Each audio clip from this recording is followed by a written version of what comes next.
I think that's the heart's cry of our Savior right now for you and me every day. Would you think so?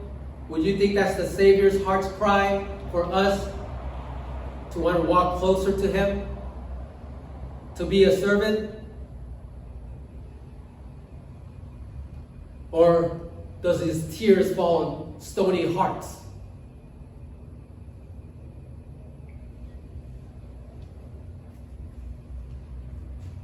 I just hope none of us realize too late.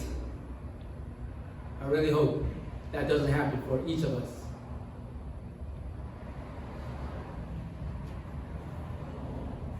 So these are the times. I don't know if I always bring this up. Everything's upside down, backwards, and reverse. How this government is run, how people are living, how people are bleeding. And the Bible describes it to a T, that these days have come. Whether you want to be a sucker for the devil or a servant for Jesus, that's on you. We have no excuse. Each time we come here, we hear the truth that sets us free. Are we free after we leave this building? Are we really free? That's on you.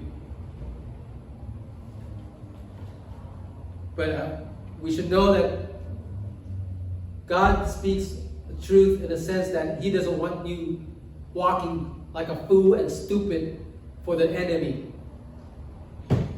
We don't want to be stupid against the enemy, because if we are, the enemy smiles at you and says, "Gotcha again." Talking about Satan. The only way we can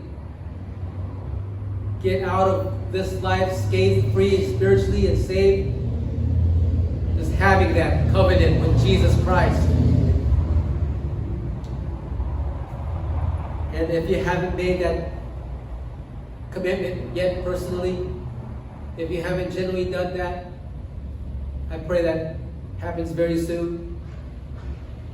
I pray it doesn't happen to a point where it has to be a life and death situation or a close to death experience for you to realize that Jesus Christ is the Savior and the way to live.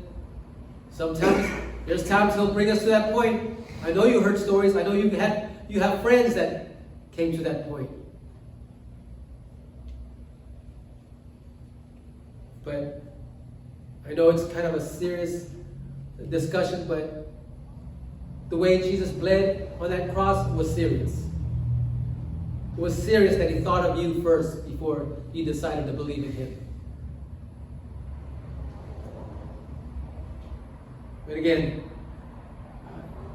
Jesus' arms remain open to all of us to run to take courage and comfort. And again, we need to know that He will teach us discipline again and again until He breaks us. And who remembers the wrestling match between Jacob and God, who came as an angel? Do you remember the wrestling match between Jacob and God, who showed up as an angel? Do you know the results of that? Jacob did not let go because he wanted God to bless him. He's, I would describe, someone with all kinds of faults, issues, yet he believed God. When He got a hold of him, he did not let go. Do you remember how he was born? Do you remember how Jacob and Esau was born? He held on to Esau's heel till he was out of the womb. He received, in a prophetic sense, he received the blessings like a first son. And here, during his final days, he's wrestling with an angel, holds on to him, And when the angel says, let me go, he said, the angel said, let me go because it's about to break dawn. And Jacob says, I won't let you go until you bless me. God says, okay.